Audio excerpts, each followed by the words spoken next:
One of Path of Exile 2's most anticipated features are the 36 Ascendancy classes we'll get to play once the game eventually launches. In the lead up to that launch, I noticed a brand new up-and-coming creator in the Path of Exile 2 scene named SylverXYZ designing his own Ascendancy classes, art and all. Passive trees, the actual descriptions, build ideas, everything. So I dropped him a message with an idea. What if we were to have an Ascendancy duel in which we would design an Ascendancy class on our own and then put it to you guys to decide which one was better? Silver went one step further and suggested that we let you guys also pick which class we would be working on. So I put up the poll and you exiles went to absolute work on voting. Hey, Silver, did you see the poll? Hey, mate. Yes, yeah, I've been following closely, very closely. All right, man. It was a close battle between the Druid and the Mercenary, and I personally wanted the Druid to win out, but they lost in the end. No way! What was the... Because I saw, like, I haven't checked it in the last, like, hour or so, but I saw recently, and yeah, it was neck and neck, right? Like it was 22, 22, 28, and at the last moment, the Merc went 1% above the Druid. Final, 28 Ooh. Monk, 22 Merc, 21 Druid. So, I mean, that's you know great what that means, for me, man. but I know you're a proper Druid head, so I'm feeling for you right now. It's totally fine. You know, Mercenary, Monk, two brand new classes, and really archetypes that haven't been explored in ARPGs before. I mean, not even D3, D2, or any of the other RPGs I know about have really dabbled. Grim Dawn did a little bit of the Mercenary with guns and everything, but it's not a well-developed archetype. So it'll be really fun to try to make something for it, regardless of who gets it. Yeah, 100%. I mean, I know which one I want, but we'll let the fates decide, I guess. All right, so here we have the wheel. We have the Mercenary in red. We have the Monk in blue. I think since I'm the host, maybe I get what the arrow points on once we spin the wheel. Absolutely fair, yeah. Okay, and on Saturday, we present these Ascendancy classes to each other. We post the video that day, and we let the community decide who exactly wins. Yeah, that's the deal. All right, man. Here we go. Mercenary versus Monk. I'm hoping for one of these. I know truly. which one I'm looking for. The drum roll. Okay. Oh no! Come on! No!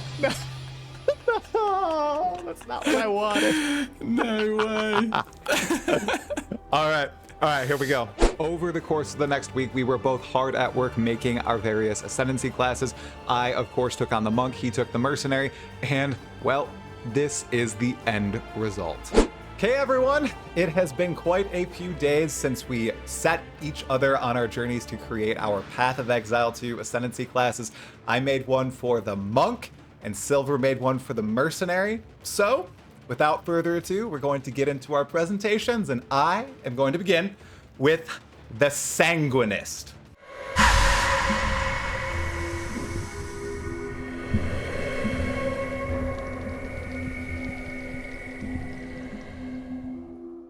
So what you just saw was Silver's presentation of the Sanguinist. This right here was my original implementation. I really pushed to put this in the final video, but Silver was nice enough to actually design a piece of beautiful artwork and put the entire tree itself into this lovely program here. So we're actually going to be able to present the Sanguinist in its full beauty in a real Path of Exile 2 styled Ascendancy tree. We have a set of paths here, and with each one, the class centers around defenses, offensive corpses, and then something a little special, perhaps inspired by what happened during Affliction League with those specific Wildwood Ascendancies. We're going to zoom through the tree really quickly, presenting it to Silver, then we're going to have a little bit of discussion on it, and then I think we'll be taking a look at what he did for the Mercenary. So, along the left-hand side of the screen, we are going to have us beginning with Boiling Blood. Okay? Monsters you kill leave behind boiling blood pools that last 10 seconds and deal a certain amount of fizz and fire damage per second. So essentially what this is leaning heavily into Path of Exile 2's wonder of affecting the environment that you're playing in. That's what I was really going for with this style of node right here. So when you kill something, you're leaving behind trails, you're being strategic about where you're killing monsters, when you're killing monsters, and you're really trying to build up everything on top of each other. And if you travel along this path right here, you lean even further into the offense with Flowing Rampage and Perfect Rampage. Both of them are spins on the Rampage mechanic from Path of Exile 1. They're really, one, making sure that you're constantly moving in Path of Exile 2, and two, focusing a bit on defenses and damages while you're doing so. But fret not, as you can see right here, killing not only normal monsters does something, but killing rares and uniques does as well. Does a little something peculiar though. It cuts the stacks in half or resets it entirely. So this doesn't allow you to continue just sitting at max stacks. This is an ebb and flow of a mechanic. So you're building up lots and lots and lots of power as you're killing all the weaker mobs, the normal, the magic mobs, but you're also resetting when you kill those more powerful mobs. So you're not always sitting at 100%. It's not something that you'll always be guaranteed to have. It's a state of change, which is something that POE2 seems to be pushing quite a bit. We're going to go on over to these set of nodes here, and these deal with corpses. We have Sack the Dead, and we have Sanguinist Explosion. Not a word, made it up, thought it would be cool. So, Sack the Dead causes you to always create corpses from the monsters you kill, and you actually gain essence and power from the corpses that surround your character. Now, how close do they need to be? Well, I went with nearby, and we don't currently have a definition of nearby in Path of Exile 2, so we're gonna have to make do with what we have. But the fact is, if you're surrounded by lots and lots and lots of bodies, you're getting stronger and stronger. So you're not destroying corpses, you're using the corpses as an actual resource. And then we also have Sanguinist Explosion. You may now attack corpses with your attack skills, and your attacks gain 10 pushiness. Corpses destroyed by your attack skills explode in a large area, dealing 250% of their maximum life as physical damage. Okay, so this entire thing allows you to move the bodies that you're dealing with, right? Because pushiness is now a mechanic in POE2, and you can be strategic with where you're placing the corpses and when you're exploding them. And these explosions deal massive amounts of damage. I put 250% on there, you know? I'm not a skills balancer. I know that some of the mechanics in POE1 are just like 6% of corpse life and stuff like that. We went with a hefty 250% because we want this to be a strong but interesting mechanic. As we did with this here, working with the environment, Sanguinist Explosion is working with the environment and the corpses scattered across it. So before we move to the second set of nodes here, Silver, I just wanted a little bit of input. What do you think about using the environment as an actual mechanic in an Ascendancy class and in Path of Exile 2? Yeah, so that was like the one note. I'm making a couple little notes here so I can keep track. And that straight away on that first node there, Boiling Blood, I was like, that, you know, I remember in one of the interviews they were talking about, there's a lot of debate and a lot of controversy in PoE around on-death effects, right? And Jonathan had said that, and I think Harishi as well had said that, well, it can be right in the right circumstances about constantly changing the arena of battle, and combat's so important for PoE2. And this just feels like turning. Okay, cool. Well, you want to have on-death effects? Well, we get on-death effects as well, right? And now we're creating pools that the monsters have to balance around, and that I love that. And like you said, going up to the I'm not going to try and say that word. The atomic Sanguinist the Sanguinist explosion. Yeah, that's I love the idea that you're kind of like air hockeying corpses around like curling, you know. Yeah, that's yes, super cool, super thematic, and I'm kind of just like really surprised. The whole blood magic thing's giving me cool vibes right now. I'm curious to see what's up next. Awesome. Well, what's up next is this node path right here. And it leans into what we saw a little bit with Affliction League, as I hinted before. If you go straight up on the Ascendancy node, you get 20% reduced soul gain prevention, so you instantly know, okay, we're dealing with Val skills and Val skill gems, and plus 10% increased souls gained. But the big node, the Way of the Val, removes all mana, and says all increases and additions to mana instead apply to life at 50% value, skills cost life instead of mana at 150% value, and any skill gem attached to you that has a Val version transforms into it. Val skills gain 10% extra damage as physical damage. So we all know that the Val are into blood. Queen Atziri was a lover of blood, of course. She bathed in it, and I'm a learner, so I knew when I was designing an Ascendancy class, I had to insert a little bit of cool lore in there from the world of Rayclast. This set of nodes does exactly that. It's focused around Val skill gems, which we know will be in POE2, and it's really boosting them up in power. And with all the variety that we have here, right? These aren't, it's not just a couple nodes. We have the ability to allow for some more thematic stuff to be in here, some really niche stuff, because there's a lot of nodes here, and there's going to be a lot of nodes on the 35 other Ascendancy classes that will be in the game at launch. They're going to have to go niche with some of this stuff, or otherwise they're going to be stuck with a set of broad, super generic Ascendancies that all kind of seem like each other. I think this sort of stuff that I'm putting in this design will actually be present in the final game, POE2. Okay, I know that was a little bit of a tirade. Let's move on to these last little nodes here. We've got Bastion of Blood and Sanguinity for All.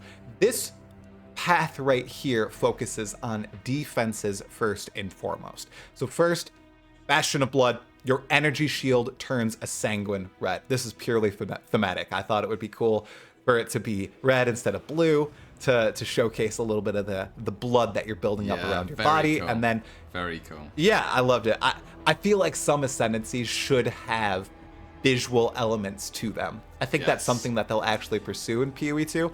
And with the with the Sanguinist, I think that's a huge possibility. Awesome. And then it's 2 defensive nodes right here. Gain 3% of damage as energy shield leech, so a lot of leech, and then gain 25% spell block chance. And this node right here builds on it, and it kind of works in unison with what's at the very bottom. Its nearby allies are affected by Bastion of Blood, and additionally, Bastion of Blood grants plus 25% attack block chance. So this is huge defenses here, and it ties in with the final path that I put for the Sanguinist, and that is a minion line, because I know that people love minions in ARPGs, so why not give the monk a path to create minions from the blood of their fallen foes? So first we have Blood Giveth Life, which allows you to essentially summon a little bloodling upon killing a monster or hitting a unique monster. I have the mechanics for the bloodling outlined right here. Essentially, they're a damage over time minion that also does not consistently last. They're constantly dying. They're losing the blood across the floor. But if you have a whole bunch of them, they can combine into a greater bloodling that is even more powerful, and it has that little bit of explosion that we had tied in over here as well. Were you gonna say something, Silver? No, just, well, immediately it's like Beyond, right? Like it's that kind of, you get, and it reminds me of the Rampage nodes that you talked about, this kind of, right? Like Bloodlust, let's kill as many enemies, grew them all up, and yeah, that's awesome, man. That's really, really cool. Yeah, a monk doesn't need to be all about law and order. A monk can be, especially in Rayclast, filled with the urge to destroy, kill, suck blood, drain blood, use blood to power their attacks. I feel like it's just so thematic for Path of Exile and Rayclast. Yeah. And that feeds a little bit more into the last 2 nodes here for the Val Queen and for the Creator. Now, both of these imbue your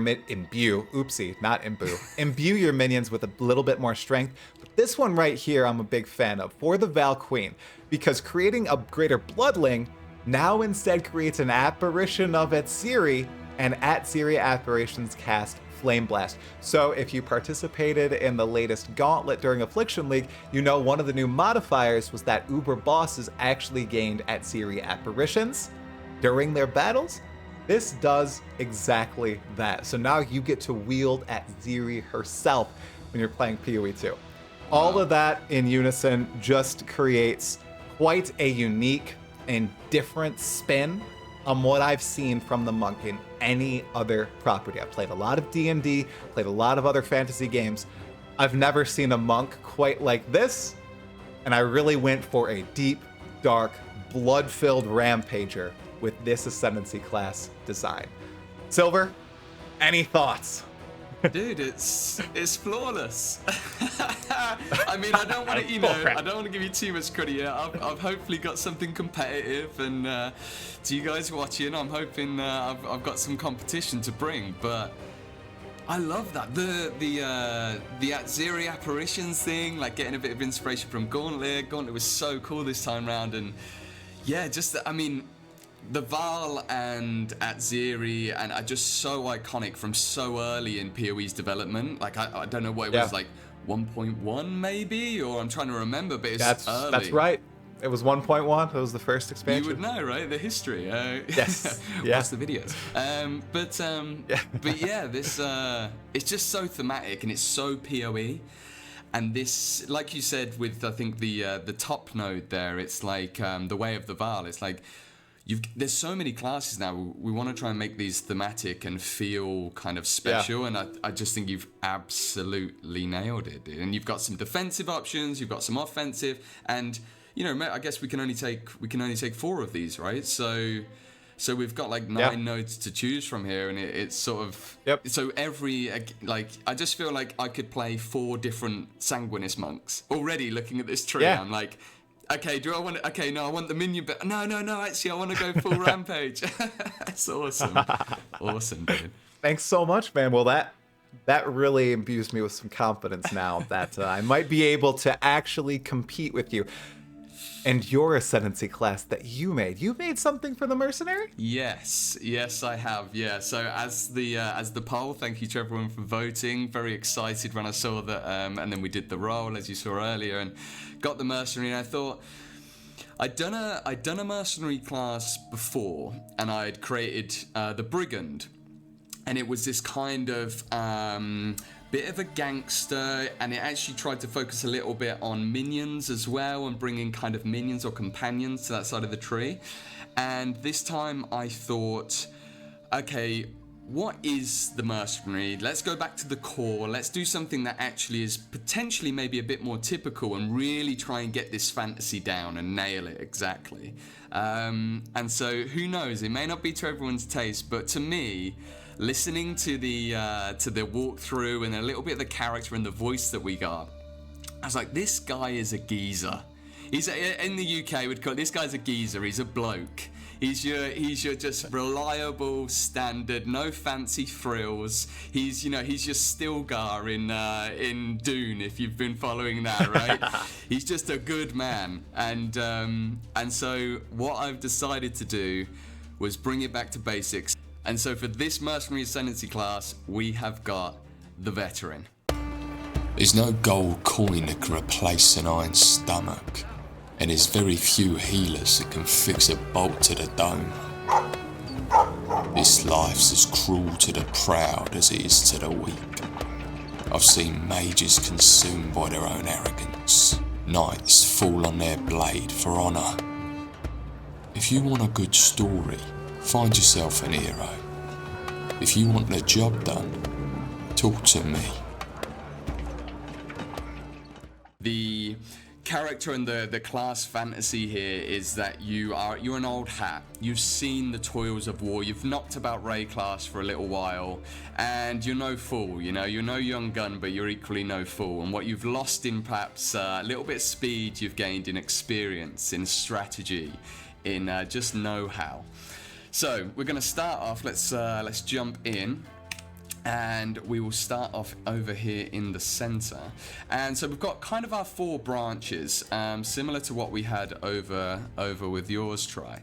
And so I'm going to start up on the top branch, and this branch is called Aim. And so this is all about aim.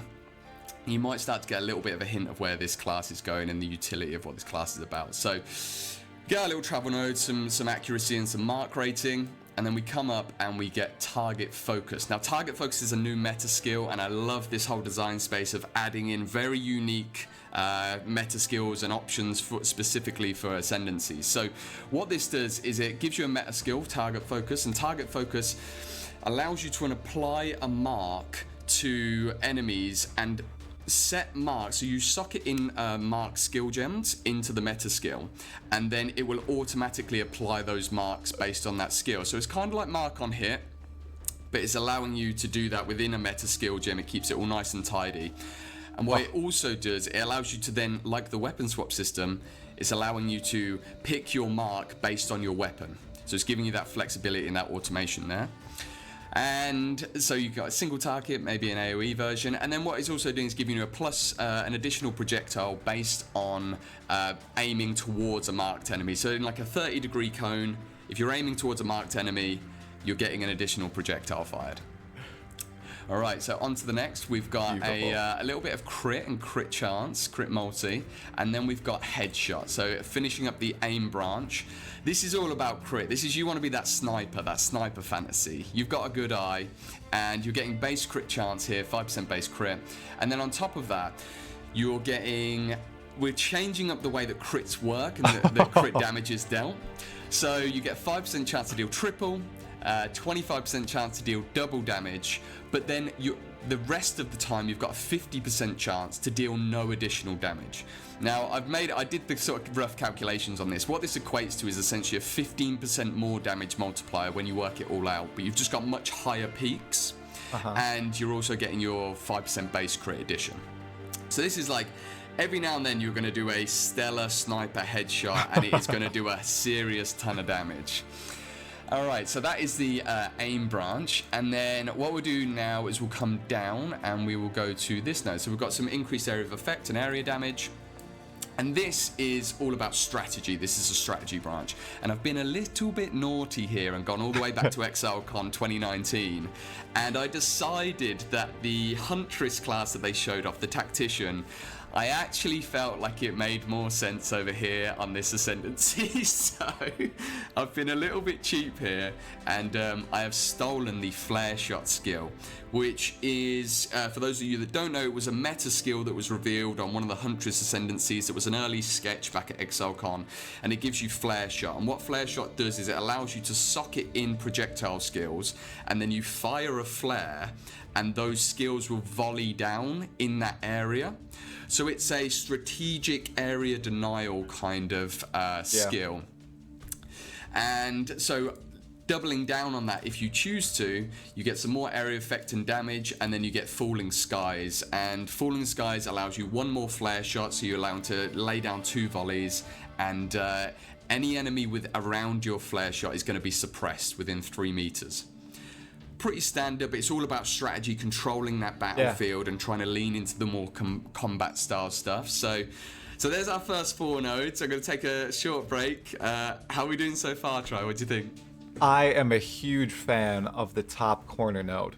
I see that this, because you don't just need to use this with ranged or crossbows, bows. I had initially saw just like any ability that you could stack like super crazy levels of attack speed on. Like I'm imagining in POE2 it'll be like daggers, and just going like a dagger veteran and just going in, it just gave me a really cool vision of just dealing lots of tiny blows, but those blow and really quickly, but they can do absolutely massive damage because you're getting to that peak that GGG doesn't like, where you're hitting like 30 times per second or something insane, and 5% of those hits are dealing triple damage.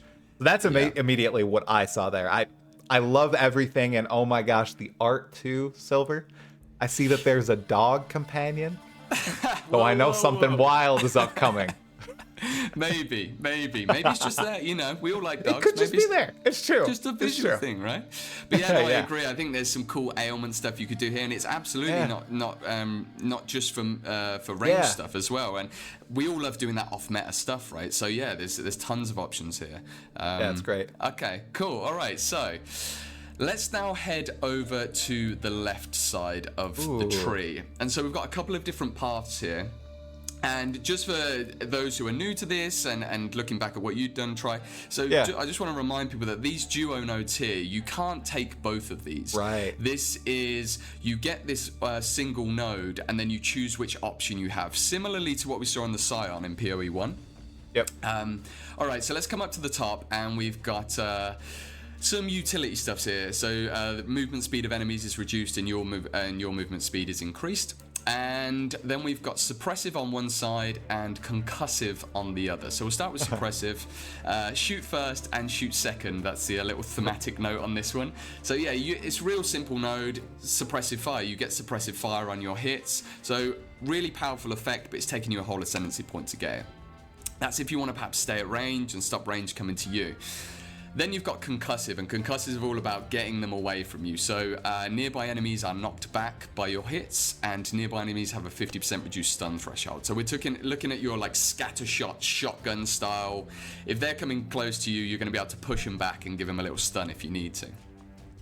And let's turn both those on. And then we've got a different path here, and this whole side of the tree is like really themed around the arsenal side of the tree. So it's all about like weapon modifications, affecting the way that you're shooting, and particularly it's very ranged focus over here, which is getting into that marksman kind of like that mercenary crossbow style that we saw if a player wants to lean into that.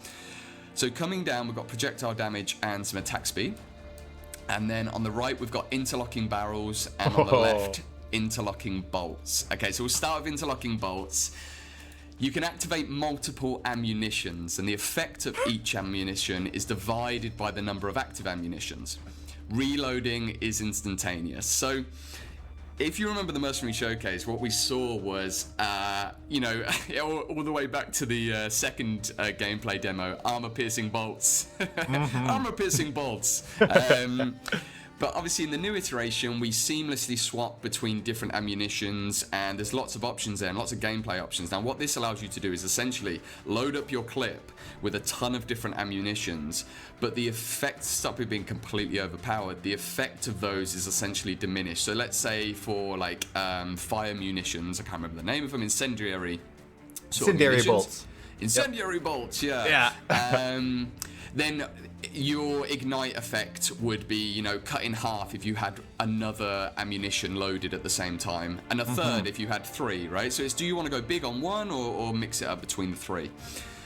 Then over on this side, we've got interlocking barrels. And so if you didn't want to focus on ammunitions, but you wanted to focus on attachments. Now these are things like your what was it, stun grenade, and your oil barrel grenade, and then you've got, you know, all those kind of things. Well, this is giving you an option to have 2 attachments available on your crossbows.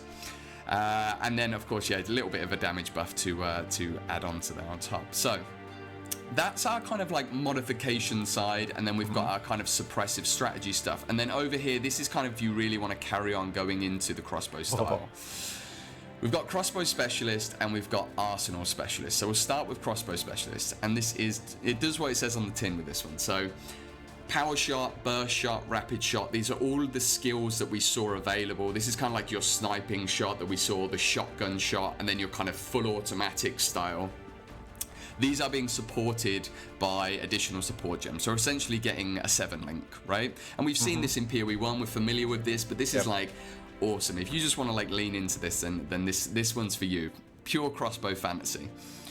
And then we've got Arsenal Specialist, and this is kind of, this might be a bit spicy, this might be a bit too spicy for people, spice alert, okay? But we love it. I think one of the coolest things that we can almost all agree on is this new weapon swapping system is incredible. And so Arsenal Specialist gain a 3rd weapon slot set, but you can only wield melee weapons in 1 set.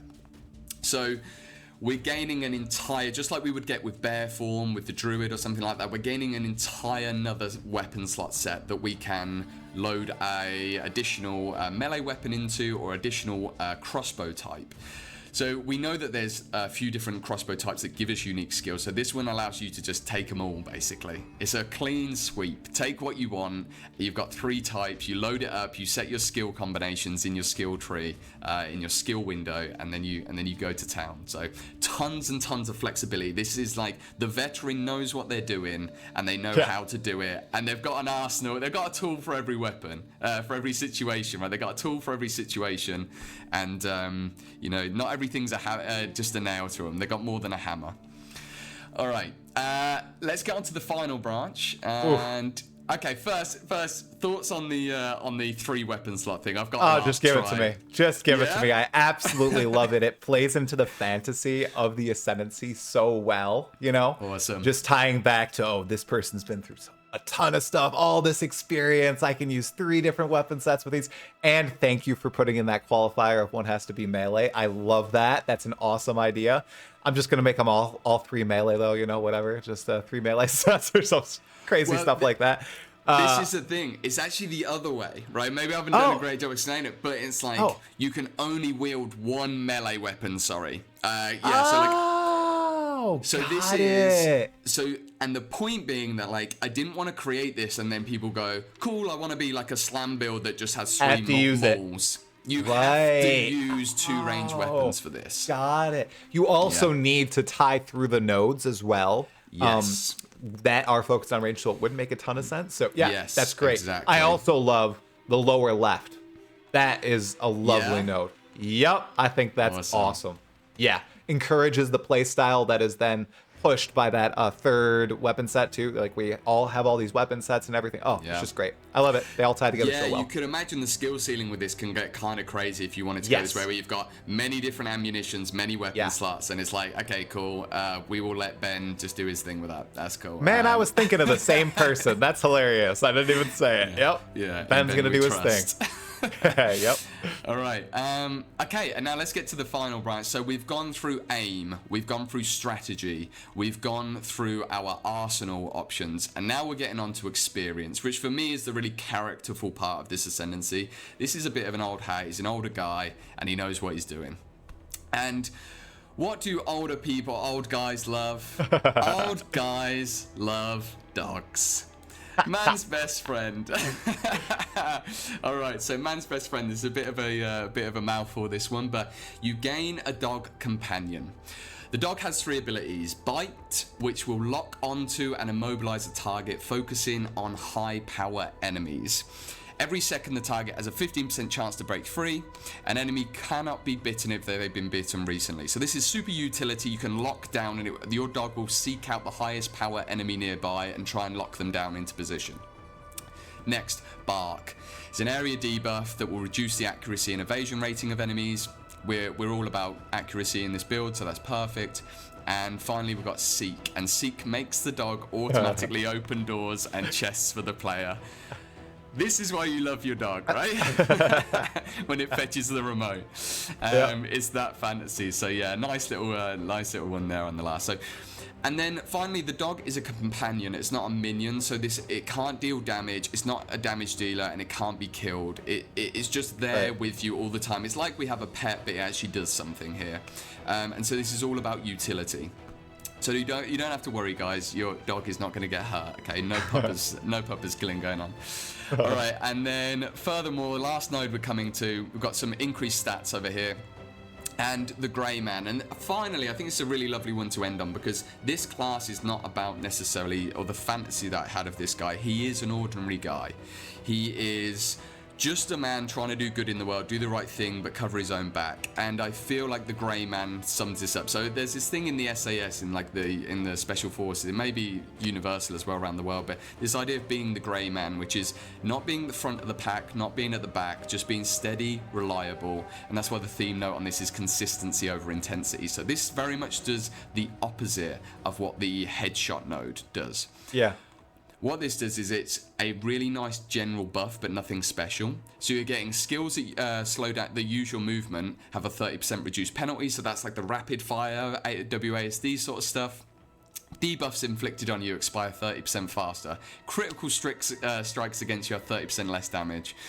You can only have 1 active ailment on you. And finally, your damage is averaged and has no variance range. Ooh.